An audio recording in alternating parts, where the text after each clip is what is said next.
आज हम लोग इस ट्यूटोरियल में देखते हैं कमांड लाइन आर्गुमेंट। तो जावा में जो हम लोग का तीसरा टेक्निक्स है इनपुट लेने का, और उसको हम लोग कहते हैं कमांड लाइन इनपुट। कैसे लेते हैं चलो हम लोग देखते हैं। तो सबसे पहले हम लोग ने देखा स्कैनर इनपुट के थ्रू कैसे हम लोग यूजर से इनपुट लेते हैं, उसके बाद बफर रीडर का हम लोग यूज किए। अब हम लोग जो तीसरा टेक्निक्स इस्तेमाल करते हैं that is called as command line argument. अब चलो हम लोग देखते हैं कमांड लाइन यूजर से हम लोग कैसे लेने का काम करते हैं, इसको हम लोग समझते हैं, चेक करते हैं। तो इसमें सिंपल सी बात है। तो जो हम लोग यूजर यानी हम लोग जो प्रोग्राम लिखेंगे, तो जो भी हम लोग जब रन कराएंगे उसी समय हम लोग इनपुट देने का काम करेंगे, रन करने के बाद नहीं, रन करने के साथ। तो जो वैल्यू होगा वो जो हमारे यहाँ पर एरे जो पास करते हैं उसमें आएगा 0 position, 1 position, 2 position and so on. तो वहां पर हम लोग क्या कर रहे हैं, उसके एलिमेंट को लेने का काम, वहां से हम लोग उठाने का काम कर रहे हैं। तो चलो यानी array 0, array 1, array 2, array 3 and so on. तो वैसे जगह पर हम लोग क्या करते हैं, कमांड लाइन का हम लोग यूज करते हैं। तो चलो बच्चों हम लोग देखते हैं ये काम कैसे करता है, इसको हम लोग समझते हैं। तो सबसे पहले चलो हम लोग यहाँ पर नोटपैड पर चलते हैं, अपना हम लोग यूज करते हैं क्लास, प्रोग्राम को लिखने का काम करते हैं ABC14, देन पब्लिक। चलो हम लोग इसको सेव कर लेते हैं ABC14 डॉट जावा public static void main string ARGS। अब चलो हम लोग यहां पर लेते हैं वेरिएबल, कुछ ले लेते हैं इंट A, B, C हम लोग ले लिया। A equal to integer dot parse int. अब जो हम लोग एरे का जो फर्स्ट एलिमेंट लेंगे यानी 0 पोजीशन पर जो होल्ड होगा ARGS का 0 position, B equal to integer dot parse int ARGS का 1 पोजीशन।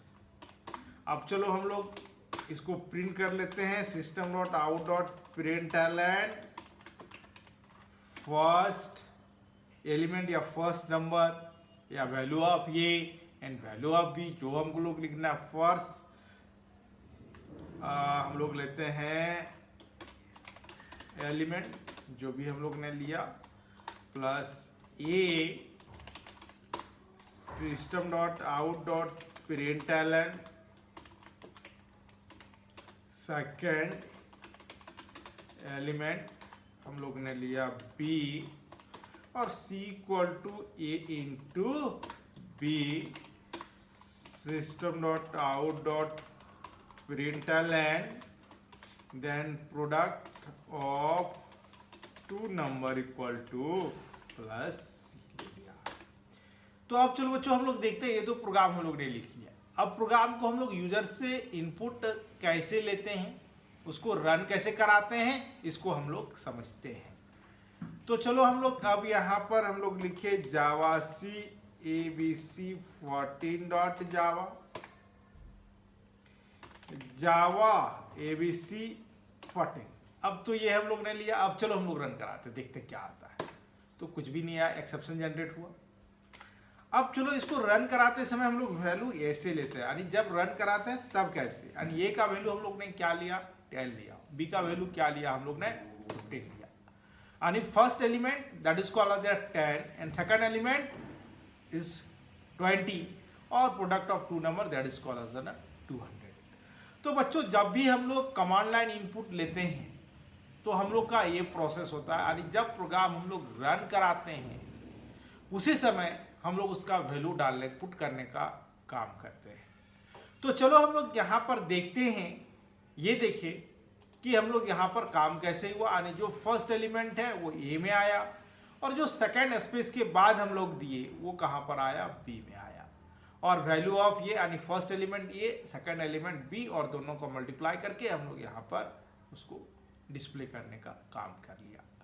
तो ये हमेशा याद रखना कि जब भी हम लोग कमांड लाइन इनपुट लेते हैं तो इनपुट लेने का टेक्निक हमारा ये है, यानी इसके थ्रू हम लोग यहाँ पर इनपुट लेने का काम करते हैं। अगर कोई एलिमेंट नहीं डालते हैं तो हम लोग का array index out of bound exception generate होगा, क्योंकि हम लोग एलिमेंट का यूज कर रहे हैं एरे 0 एरे 1 और उस पर कोई एलिमेंट हम लोग नहीं डालते हैं। तो हम लोग इस प्रोग्राम में समझे कि कमांड लाइन इनपुट हम लोग कैसे लेने का काम करते हैं और उसका वर्किंग मैकेनिज्म क्या है, इसको हम लोग ने जाना, देखा और समझा।